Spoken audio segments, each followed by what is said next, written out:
She was auctioned off while still bleeding from birth. Sold, like a sack of grain, like a lame horse. The dust of dry hollow clung to everything, a fine grit that got in your clothes, in your throat, in your soul. When Clara Hale stepped off that rickety wagon, she carried nothing but a torn satchel and a rolled-up shawl of faded red wool. That, and the memory of men's laughter as they bid on her life. She was nearly 50. Her hands were a road map of hard labor, her body rounded by years and sorrow, not by joy. But there was a light in her, an ember that refused to die, a stubborn glow in the ashes of her past. Years ago, her husband's family had done the unthinkable. Fresh from the pains of childbirth, still weak, still bleeding, they dragged her into a barn. Men with coins in their pockets and cruelty in their eyes bid on her. For labor, for milk. The humiliation was a frostbite that had settled deep in her bones. She had escaped, yes. A stranger had intervened, a moment of impossible kindness in a world of pure hell. But the echo of that day never left her. Worthless, sold, unwanted. Now she walked the dusty street of this new town with her chin held high, a mask of dignity she wore like armor.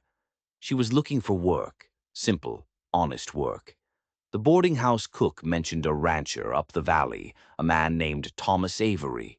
He needed a cook, someone steady, someone who wouldn't ask too many questions.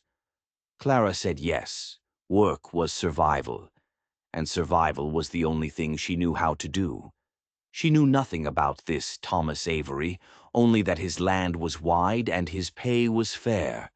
Rumor had it his wife had died years back, leaving him a man who preferred the company of silence. That suited Clara just fine.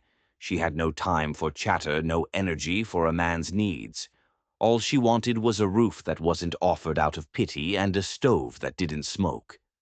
The ranch rose out of the valley, a stubborn collection of weathered wood against a pale sky. A man stood by a cottonwood tree, his shoulders broad, his hat tipped low. He watched her approach, his face a landscape of sun and grief. He didn't smile. He just nodded. "Ma'am," he said, his voice quiet, rough like old leather. "You're here about the cooking." Clara clutched her red shawl, the only thing of value she owned. "If you'll have me." He studied her. His eyes weren't hungry or dismissive. They were patient. He was measuring her, but not in the way other men had. He was measuring her truth. Then he stepped aside. "Kitchen's through there. Flour and beans are stocked. No one here will rush you. Make the place yours." "Make the place yours." The words hung in the air, foreign and strange. No one had ever said anything like that to her. She stepped inside, the smell of cedar smoke and old iron filling her lungs. It felt rough, but it felt cared for. That night, lying on her cot by the stove, she pulled out a single silver coin. It was stamped with a star. The stranger from the auction, the one who had saved her, had pressed it into her hand. She had never known his name, only the feel of that coin and the weight of his mercy. "Not to keep me," she whispered into the dark, the words a prayer she'd repeated for years. "Just to give me a door." She had no idea. She couldn't possibly know. The man whose roof she was under, the quiet rancher with grief in his eyes, was the very man who had bought her freedom all those years ago. Fate had brought her back, not just to a job, but to the one man who had ever shown her she was worth more than a handful of coins. She thought this was about survival. She had no idea it was the start of something else entirely.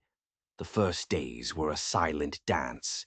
Clara would rise before the sun, her hands moving with the muscle memory of a lifetime of service. She kneaded dough for bread, the scent filling the quiet kitchen, a smell she hadn't allowed herself to enjoy in years. She moved like a ghost, afraid to make a sound, afraid to take up space. The ranch was empty of life, save for one man, Thomas Avery. He ate what she cooked in silence, his weathered hands moving slowly. He was a man who carried his past in every gesture. On the third night, he finally spoke more than 2 words to her. "You've been here near a week," he said, his voice rumbling across the quiet table. "You haven't asked about your pay." Clara kept her eyes down. "I was told you were fair. That's enough." He watched her for a long moment. "I try to be, but most folks want more than just fair." "I don't ask for more than a roof," she said softly, "and to be left in peace." Something flickered in his eyes, a recognition, a memory. He just nodded, and the silence returned, but it felt different now, less empty. Later that night, as the lantern flame danced, Thomas walked past the kitchen. His eyes snagged on the red shawl draped over the back of a chair. The frayed wool was a splash of defiant color in the dim, wooden room, and he froze. His breath hitched in his chest. The world fell away, and he was back in that barn. The stench of sweat and hay, the cruel, braying laughter of men, and the woman who could barely stand, her face pale with pain and shock, being sold like an animal. He remembered stepping forward, his gut twisting with a rage so cold it burned. He'd slapped 2 silver coins into the auctioneer's hand, not to claim her, but to silence them, to end the mockery. And he remembered taking off his own shawl, a red one just like this, and wrapping it around her trembling shoulders. "You're free," he'd whispered. "Go." He never thought he'd see her again.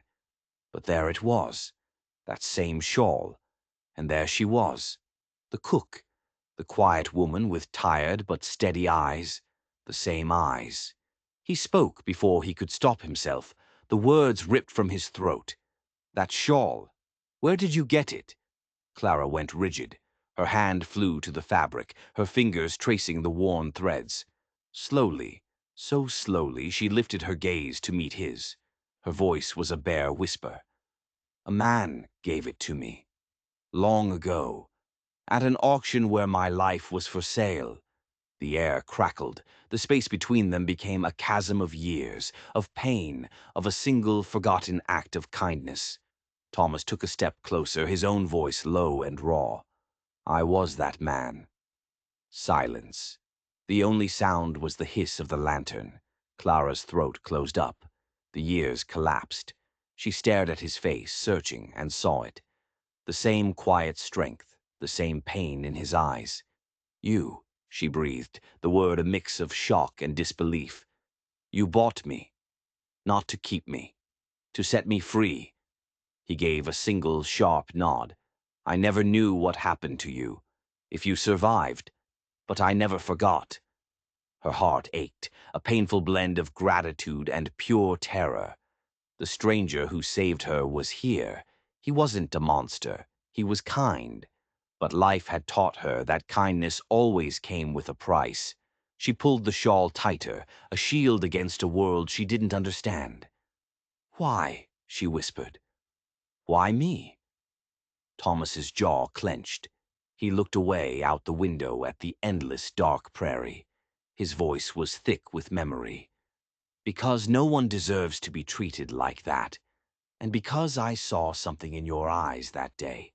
Something stronger than all the hate in that room." For years she had been told she was a burden, a mistake, too much. And this man, this stranger, had seen something else. But could it be real? Or was this just another cage with prettier bars? That night she lay awake, the silver coin cool against her palm. The man who had given it to her was sleeping just one wall away. The past wasn't a memory anymore. It was alive, breathing in the next room, and she didn't know if it had come back to heal her or to tear her apart all over again. The revelation changed everything. The silence in the house was no longer empty. It was filled with unspoken history. Clara moved through her days in a daze. Every time she touched the red shawl, she was back in that barn, the laughter of cruel men echoing in her ears. The man who had pulled her out of that hell was now the man she cooked for. It was too much. "What does he want from me?" she'd whisper to herself in the dead of night, the windmill creaking outside like a lonely ghost. Thomas sensed her fear. He kept his distance, giving her space. But when he looked at her, it was with a quiet patience, like a man waiting for a skittish horse to trust him.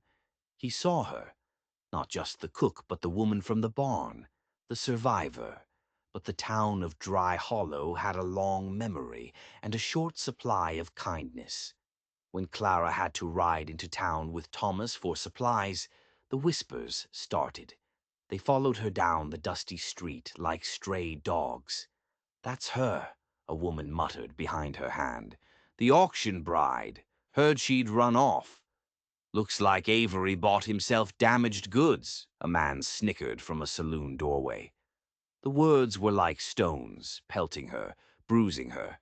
Her cheeks burned with a shame she thought she'd buried. She wanted to disappear, to melt into the dirt.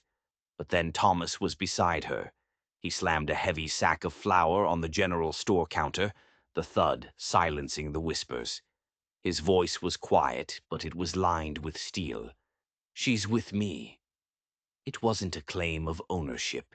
It was a line drawn in the sand, a boundary, and no one dared to cross it. But on the ride back to the ranch, Clara couldn't breathe. The moment they were home, she stormed into the kitchen, her hands shaking. "You shouldn't have said that," she choked out. Thomas looked confused. "Said what?" "That I was with you. It just ties me to you. It makes them laugh harder. Don't you see? Nothing I ever do will be enough to wash away what I am." Her voice broke. The tears she had held back for years, for a lifetime, finally came. A dam of grief bursting inside her. Thomas stepped toward her, then stopped himself, as if he knew his touch might feel like another cage. His voice softened. "Clara, I don't give a damn what they think. Gossip is the cheapest thing in this world. What matters is what I see." She turned her back to him, hiding her face. "And what do you see?" she asked, her voice thick with bitterness. There was a long pause. Then he answered, his words clear and certain. "I see a woman who survived, and in these parts, survival is worth more than gold." His words were like rain on scorched earth. But a part of her, the part that had been hurt for so long, refused to believe it. It was too good to be true. Kindness was a trap.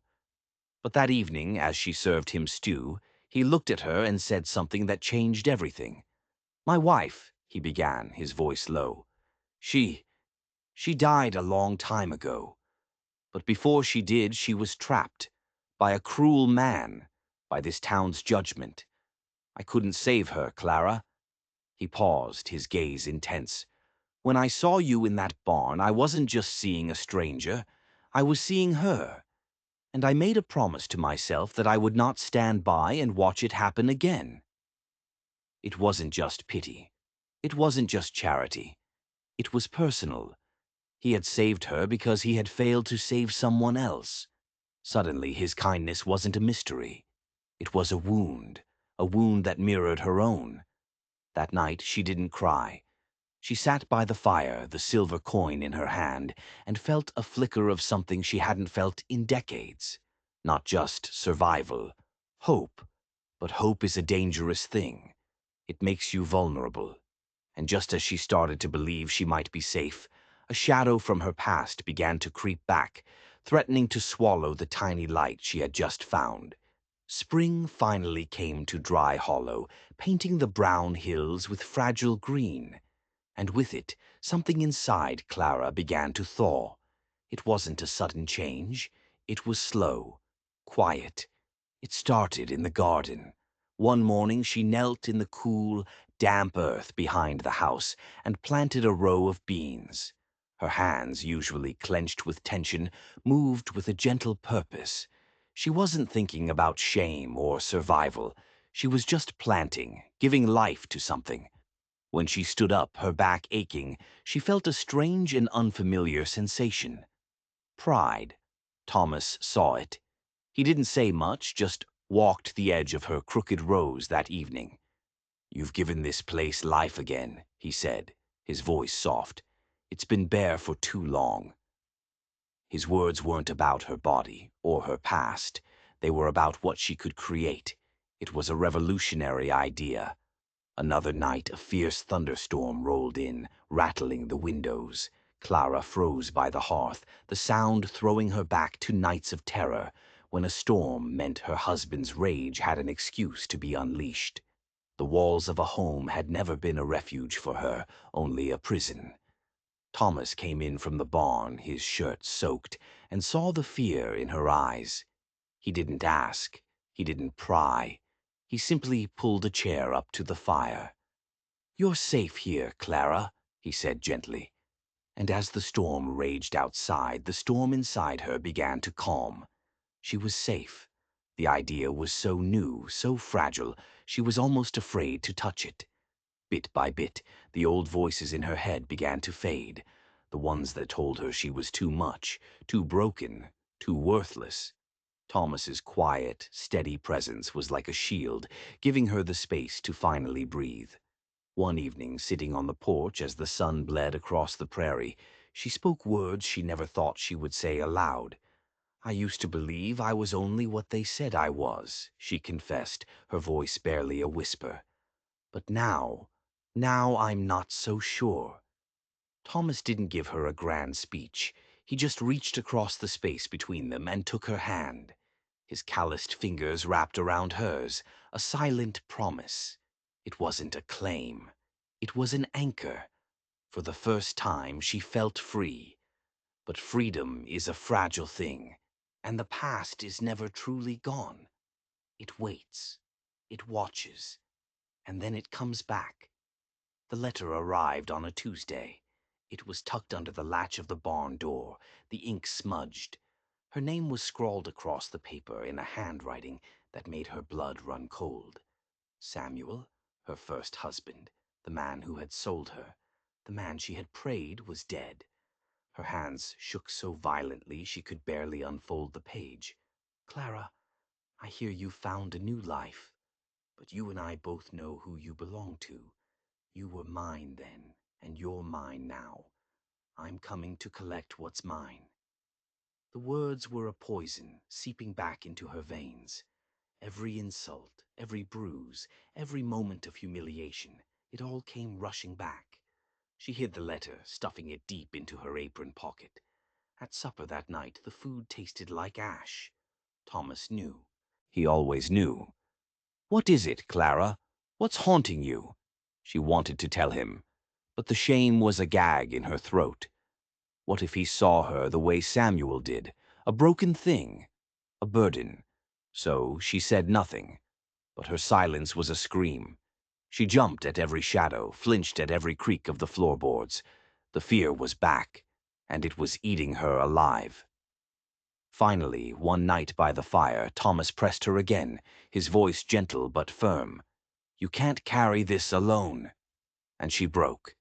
With trembling hands, she pulled out the crumpled letter and laid it on the table between them. "He's coming," she whispered. Thomas read it. Once, twice. His jaw tightened, and his eyes went dark, like a storm rolling in over the plains. "This man," he said, his voice a low growl. "He hurt you." "Yes," she choked out. "And I can't go back. I can't live through that again." He slowly folded the letter and set it aside. Then he looked at her, his eyes blazing with a protective fire she'd never seen before. "Clara, you are not his to claim. Not then, not now, not ever." The tears she had fought so hard against finally fell. "But the town, they'll believe him. They already think I'm worthless." Thomas leaned forward, his voice as steady as the mountains. "I don't care what this town believes. I know who you are." Then he looked back at the letter, a strange, dark look on his face. He picked it up again, staring at the name. "Samuel Croft," he said, the name like a curse on his tongue. "I know that name." Clara looked at him, confused. "You know him?" Thomas's eyes met hers, and what she saw in them made her heart stop. It wasn't just anger. It was hatred, a hatred that was old and deep. "He didn't just ruin you, Clara," Thomas said, his voice dropping to a dangerous whisper. "Years ago, that man took everything from me, too." The past wasn't just coming for her. It was coming for both of them. And the storm that was about to break was going to be far worse than she could ever have imagined. The air on the ranch grew thick with a new kind of tension. It wasn't just Clara's fear anymore. It was Thomas's rage, a slow-burning fire that he kept banked just beneath the surface. He started cleaning his rifle more often, his movements sharp and precise. He'd stand on the porch for hours, staring out at the road, waiting. "How do you know him?" Clara finally asked one evening, her voice small in the heavy silence. Thomas didn't look at her. He kept his eyes on the horizon. "Before my wife, Martha, got sick, we owned the land that borders this place to the east. Good land. Rich soil." He paused, his hands clenching into fists. "Samuel Croft came through town, a charming man with a silver tongue. He offered to partner with me, said we could double our herds. I was young. I trusted him." His voice turned bitter. "He used forged deeds to take the land, the cattle, everything. Left us with nothing but debt, the stress, the shame of it. It broke Martha's spirit. The sickness came not long after. He didn't put a gun to her head, but he killed her all the same." Clara stared at him, horrified. This wasn't a coincidence. This was a reckoning. The same man who had destroyed her life had also destroyed his. Fate hadn't just brought them together. It had bound them together with a shared enemy. The fragile peace she had found was gone, replaced by a terrifying certainty that a war was coming to their doorstep. The news of Samuel's arrival spread through Dry Hollow like a prairie fire. He rode in on a fine-looking horse, his clothes worn but still possessing an air of arrogance. He wasn't the broken man Clara had hoped he might become. He was the same predator, just older. She saw him first from the window of the general store. He was laughing with a group of men outside the saloon, his voice loud and confident. He owned every space he was in. Her first instinct was to run, to hide. But then she felt Thomas's hand on the small of her back, steady, solid. He hadn't seen Samuel yet. He was talking to the store owner. "Clara," Samuel's voice boomed across the street. It was oily and false, a sound that haunted her nightmares. "You didn't really think you could hide from me, did you?" The entire street went silent. Everyone turned to look. Clara felt 100 pairs of eyes on her, stripping her bare, judging her. Her knees began to shake. Thomas turned slowly. When he saw Samuel, his face became a mask of stone. He moved to stand slightly in front of Clara, a human shield. Samuel sneered, his eyes flicking from Clara to Thomas. "Well, well, Thomas Avery. Still playing the saint, I see. Found yourself another stray to take in?" He took a step forward, his gaze locking on Clara. "She's mine, Avery, by law and by right. You do well to remember that." The old fear, cold and sharp, stabbed at Clara. She could feel the town watching, waiting. They remembered the auction. They saw her as Samuel's property. But then Thomas spoke, his voice dangerously low. "You'll address her with respect, or you won't address her at all." Samuel threw his head back and laughed, a harsh, ugly sound. "Respect? For a woman who was sold from a barn floor, for a woman no one else wanted." The words were meant to break her, and they almost did. She could feel herself shrinking, the shame flooding back. But then she looked at Thomas. She saw the pain in his eyes, the memory of his own loss. She saw the promise he'd made to himself to not let this happen again. And something inside her shifted. The ember of her spirit, the one that had refused to die, roared into a flame. She stepped out from behind Thomas. Her voice trembled, but it was clear. "You call me worthless, Samuel, but I survived you. I survived the shame you buried me in. I built a life from the ashes you left me in." She took a breath, her gaze finding Thomas's. "And I am not alone anymore," the crowd murmured. This was not the broken woman they expected. Thomas's jaw was tight. "She belongs to no one," he said, his voice ringing with conviction. "Least of all you. She chooses where she stands." Samuel's smirk finally vanished, replaced by a flash of rage. "You think you can just take what's mine, Avery? You couldn't protect your own wife. What makes you think you can protect this one?" The public accusation hung in the air, a vile and poisonous thing. It was a direct hit, meant to wound Thomas in the deepest way possible. But before Thomas could react, Clara found her voice again, louder this time, filled with a strength she didn't know she possessed. "I," she said, her voice clear as a bell, "was never yours." The words shocked everyone. Most of all, they shocked her. For the first time, she believed them. The chains of her past, the ones she had carried for so long, shattered and fell away. Samuel's face contorted with fury. He had lost control. He had been defied, publicly, by the woman he considered less than dirt. He opened his mouth to spit another insult, but then he seemed to have a new, more sinister idea. A slow, cruel smile spread across his face. "You're right," he said, his voice dripping with venom. "You were never really mine. You were just bait." Clara stared at him, confused. "What are you talking about?" Samuel's eyes locked onto Thomas. "The auction. All of it. It wasn't about you, you stupid woman. It was about him."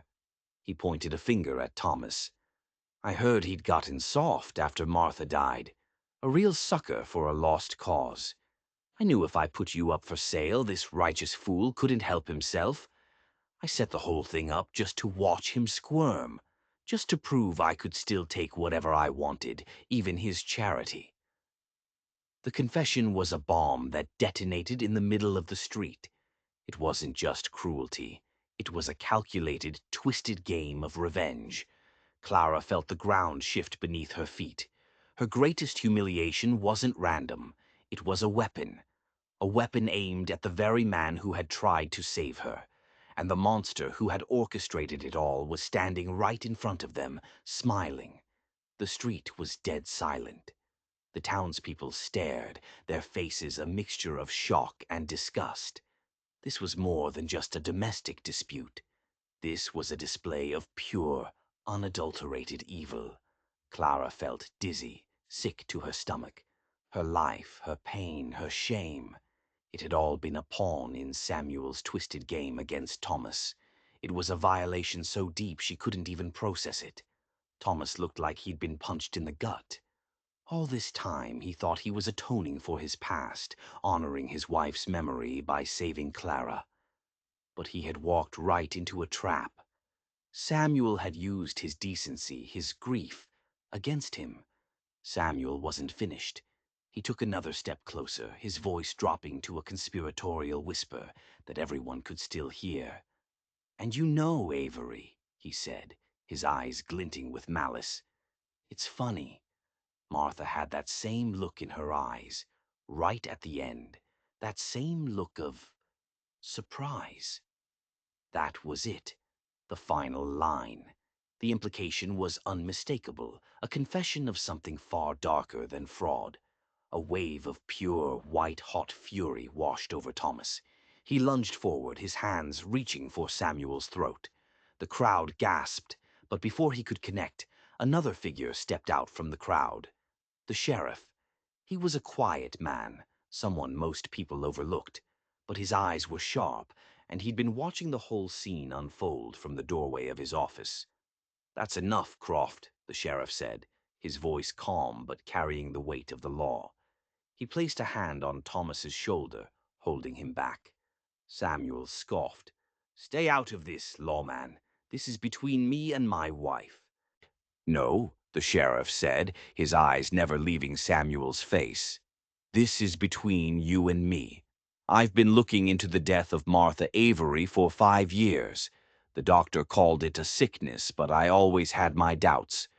Funny thing is, I could never find anyone who saw you leave town after you swindled Avery.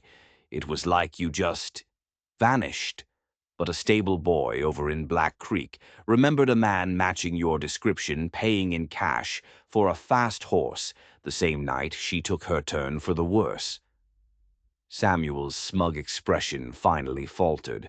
A flicker of panic crossed his face. That's a lie. You can't prove anything. Maybe not, the sheriff admitted, but confessing in the middle of Main Street that you were there to see the surprise in her eyes. Well, that's what I'd call a break in the case. He pulled out a pair of iron handcuffs. Samuel Croft, you're under arrest for the murder of Martha Avery. The crowd erupted in a roar of shouts and accusations. Samuel's face went pale. He tried to back away, but two deputies were suddenly at his side, grabbing his arms. He was trapped. His own arrogance, his need to twist the knife one last time, had been his undoing. As they dragged him away, kicking and cursing, Clara and Thomas stood frozen, watching the chaos. The monster from their past was gone, brought down not by a gunfight, but by his own rotten soul, justice.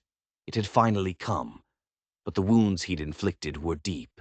They looked at each other, two survivors standing in the wreckage of a storm they never saw coming. The fight was over, but the healing had just begun. The dust settled. The crowd dispersed, their whispers now tinged with a strange mix of pity and respect for the two figures left standing in the street. Samuel was gone. The immediate threat was neutralized, but the poison he'd injected into their lives remained. Clara felt hollowed out, exhausted. The truth of the auction was almost worse than the shame of it. To know her deepest trauma had been nothing more than a strategic move in a hateful game. It was a cruelty she could barely comprehend. Thomas led her back to the wagon, his hand never leaving her arm. He was silent, his face grim. The revelation about his wife's death, the confirmation of a suspicion he must have carried for years, had shattered his composure. The ride back to the ranch was quiet, each of them lost in their own thoughts. When they arrived, Clara automatically went to the kitchen to start supper, her body moving on autopilot. But Thomas stopped her. He gently took the basket of vegetables from her hands and set it on the table. "Not tonight," he said, his voice hoarse. He led her to the porch, and they sat on the worn wooden steps, watching the sun set. The sky was a brilliant explosion of orange and purple, a beautiful end to an ugly day. For a long time, neither of them spoke. "He used me," Clara finally whispered into the twilight. "He used my pain to hurt you." "And he used my grief to hurt you," Thomas answered, his voice thick with emotion. "He found the deepest wound in each of us, Clara, and he twisted the knife." He turned to look at her, his eyes filled with a profound sorrow. "I'm so sorry. I thought I was helping you, but I just pulled you deeper into my own war." "No," she said, shaking her head. "Don't say that. You gave me a safe place to land. You showed me I was worth saving. That's not nothing, Thomas. That's everything." She reached out, and for the first time she initiated the touch, placing her hand on his. "We both survived him in our own ways. Now, I guess we have to survive this, together." His hand turned and gripped hers, his fingers lacing through hers. It wasn't a gesture of passion, but of solidarity. Two lonely souls who had been targeted by the same darkness, now finding a flicker of light in each other. In the weeks that followed, a quiet change settled over the ranch. The shadow of Samuel Croft was gone, but his ghost lingered.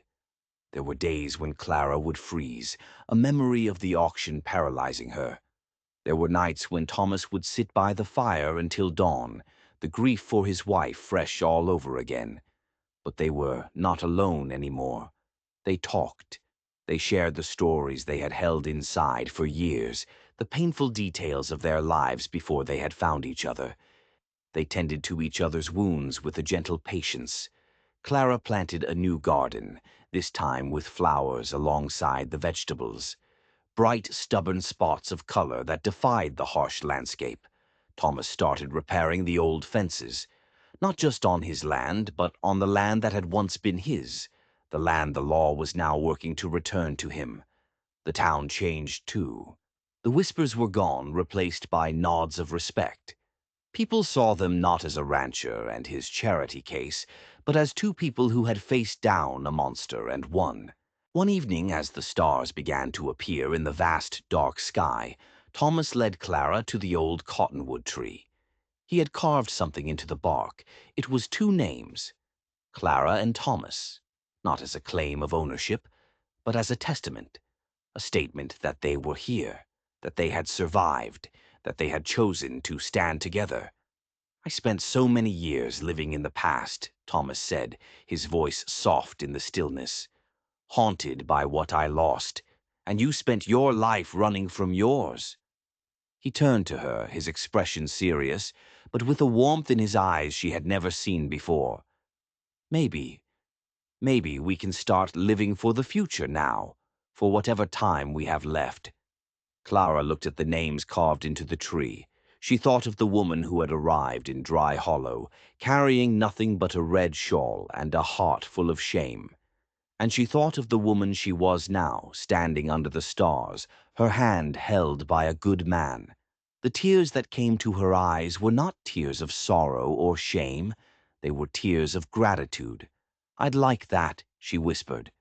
The woman who was once sold for 2 silver coins had found a treasure beyond measure, not in gold or land, but in the quiet, steady love of a man who saw her worth when she couldn't see it herself. Her story wasn't about the auction anymore. It was about everything that came after. It was a story of hope, a reminder that even after the cruelest of winters, spring can still find a way to bloom. Out on the plains, where life is hard and second chances are rare, a story unfolded that reminds us of the power of simple kindness. A woman, stripped of her dignity and sold like property, was given a lifeline by a stranger. But that stranger wasn't a hero in a shining suit of armor. He was a man with his own deep wounds, who saw a reflection of his own pain in her eyes. Their journey wasn't easy. It was a brutal fight against the ghosts of the past and the cruelty of a man who sought to destroy them both. But in the end, by standing together, they found more than just survival. They found justice, they found healing, and they found a love that was forged in the fires of shared adversity. This story teaches us something vital. We all carry scars. Some are visible, others we hide deep inside. But our worth is not defined by our wounds. It's defined by our capacity to survive, to heal, and to show compassion to others who are hurting. Maybe you felt like Clara, judged and devalued by the world, or maybe you felt like Thomas, haunted by a past you can't change. Take heart from their story. It is never too late to rewrite your ending. It is never too late for kindness to find you, or for you to offer it to someone else. If this story of resilience and redemption touched your heart, please subscribe to our channel for more tales of the untamed West and the incredible people who settled it. Share this video with someone who might need a reminder that they are worthy of love and respect. And let us know in the comments, what part of Clara and Thomas's journey resonated with you the most? Your stories matter to us because here, we believe every scar has a story, and every story deserves to be heard. Thank you for watching.